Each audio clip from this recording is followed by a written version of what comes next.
So it's 30 minutes later. I let the dough proof.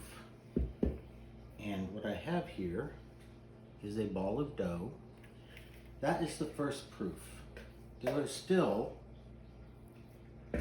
2 more. And they want you to do the same thing. Give it nice, turn it into a log, and then push on it with your heel of your palm. I also like the fact that by putting down a little more flour, it feels a little less sticky than it did before.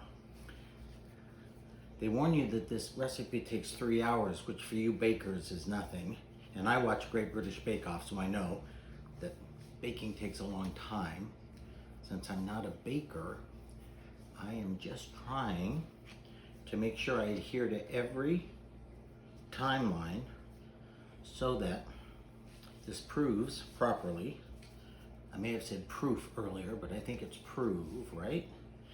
So now I'm proving it one more time. I'm not going to do a video of the next time I do the prove. Imagine it's much like this. Same idea, prove it, put it back in the bowl that is lightly greased so it doesn't stick. And there's my little ball of dough.